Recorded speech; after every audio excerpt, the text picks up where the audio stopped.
Terima kasih Anda masih bersama kami di Halo Indonesia. Sejak 1 minggu menuju Hari Natal, Gereja Katedral Jakarta melakukan berbagai persiapan, terutama dalam hal protokol kesehatan untuk pelaksanaan misa malam Natal dan Hari Natal. Mulai dari pembatasan kapasitas hingga misa daring juga dilakukan oleh Gereja Katedral.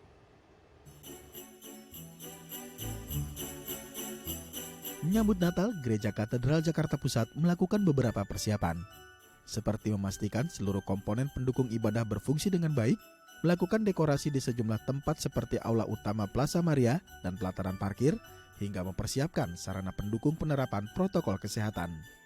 Rencananya Gereja Katedral akan menyelenggarakan misa malam Natal dan misa Natal secara daring, serta misa hybrid atau gabungan daring dan luring. Untuk misa luring sendiri rencananya akan dibatasi hanya 40% dari kapasitas penuh atau 650 kursi.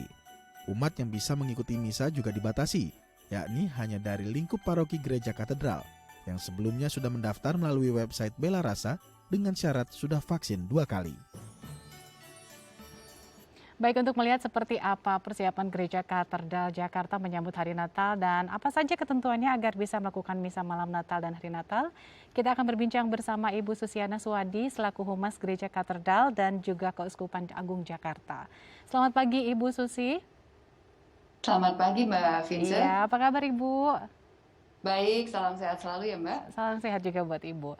Seperti apa Ibu persiapan yang dilakukan Gereja Katedral? Karena sepertinya bangku-bangku tadi di tayangan sudah dilihat sudah ada penyekatan begitu, dan bagaimana juga dengan keamanan juga nanti yang terutama besok kita sudah akan melakukan misa ya Bu ya, misa sebelum Natal. Ya, untuk persiapan di Gereja Katedral memang sudah diusahakan semaksimal mungkin. Tujuannya adalah bagaimana umat nanti bisa beribadah secara khusyuk untuk memaknai Natal ini dan juga untuk kenyamanan umat. Tentu saja tidak meninggalkan protokol kesehatan yang digaungkan oleh Keuskupan Agung Jakarta itu harus dengan protokol super ekstra ketat. Jadi untuk persiapan secara dekorasi atau terlebih-lebih untuk persiapan bagaimana liturgi dapat berjalan dengan lancar itu sudah dimaksimalkan Mbak. Jadi tinggal nanti siap kami untuk melaksanakan esok hari. Kalau boleh diinformasikan Ibu Susi, apa saja perbedaan ibadah tanggal 24 Desember dengan yang tanggal 25 Desember? Ya, tentunya kalau ibadah Natal 24 Desember adalah ibadah malam Natal, di mana nanti terutama bagaimana kita bisa memaknai umat diajak untuk siap hati itu menyambut dengan sudah melakukan laku tobat dan kemudian menyambut kelahiran Kristus Sang Juru Selamat dengan nanti adanya perarakan bayi Yesus yang akan diletakkan di palungan, yaitu akan diletakkan di tengah altar utama di Gereja Katedral Jakarta. Sedangkan nanti di hari Natal tentu saja juga ada satu misa khusus yang akan dipimpin oleh Bapak Uskup Ignatius Kardinal Suharyo beserta dengan Kuria Keuskupan Agung Jakarta sebagai misa Natal Pontifikal, yaitu di pukul 9 pagi yang merupakan daring dan luring.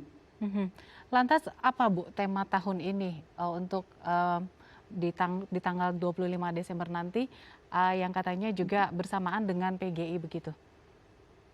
Betul, jadi tema Natal selalu senantiasa setiap tahunnya itu dikeluarkan bersama dari Persatuan Gereja-Gereja Indonesia dan juga Konferensi Wali Gereja Indonesia.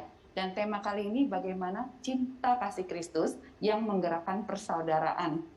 Karena ini sangat penting diberikan sebagai tema berhubung juga situasi pandemi kita yang sudah kita lalui kurang lebih hampir 2 tahun hampir ya. Nah itu di mana arti penting bahwa falsafah hidup bangsa kita, bangsa Indonesia itu adalah persaudaraan tentu saja. Jadi bagaimana sikap saling tolong-menolong itu bisa sebagai ungkapan bela rasa terhadap satu sama lain, dan juga bagaimana cinta kasih Kristus itu dihadirkan dalam bentuk kita memberikan perhatian dan melakukan pertolongan terhadap orang yang berkebutuhan, lalu dalam kesulitan. Nah itulah dia pentingnya bagaimana cinta kasih Kristus itu bisa mendorong persaudaraan kita lebih baik lagi dengan memperhatikan yang lemah atau yang membutuhkan.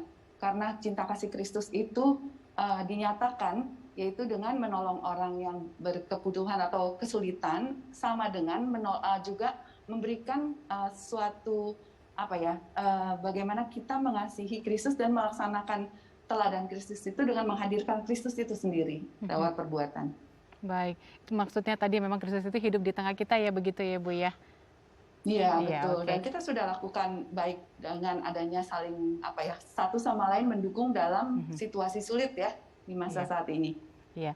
Bagaimana juga dengan keamanan Ibu? Apa saja yang sudah dipersiapkan dan bekerja sama dengan siapa saja? Karena kan kita tahu bahwa biasanya kalau di setiap malam Natal dan 25 nanti pasti masyarakat berbondong-bondong masuk ke katedral, dan bagaimana juga apakah ada penyekatan, pembatasan di daerah tersebut?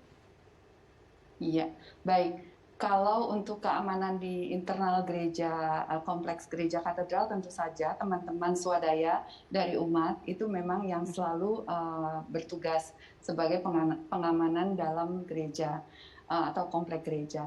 Lalu seperti biasanya setiap tahun dalam setiap perayaan di gereja katedral, tentu saja kami selalu mendapat dukungan penuh, dan ini sangat-sangat amat kami apresiasi dan berterima kasih kepada aparat TNI Polri dan jajarannya, yang biasanya diantaranya Pospol, kemudian juga dari Gegana, K9, dan lain-lain, itu sungguh amat memberikan bantuan yang sangat berarti bagi kami. Dan juga teman-teman dari Ormas biasanya juga membantu untuk melancarkan jalannya ibadah malam Natal dan hari Natal. Dan tentu tidak ketinggalan pula, kita juga harus melakukan protokol kesehatan tadi yang sangat ketat. Terakhir Ibu, apa pesan Ibu terhadap jemaat yang akan datang besok dan tanggal 25 nanti? Baik, untuk umat yang terutama umat Katolik dan umat Nasrani pada umumnya, selamat menyongsong dan mempersiapkan diri untuk menyongsong kelahiran Kristus, dan khususnya umat di Katolik di Keuskupan Agung Jakarta, silakan Anda untuk mengikuti ibadah dengan kusuk dan nyaman di masing-masing paroki, karena kita tidak melakukan crossing. Jadi umat yang ada di paroki itu saja yang dapat mendaftar melalui website Bela Rasa, kemudian juga dengan QR Code dan aplikasi Peduli Lindungi dan prokes yang sangat ketat. Untuk itu jangan lupa, jika jangan sampai tertinggal gitu alat-alat yang dibutuhkan terkait dengan protokol kesehatan yang amat ketat.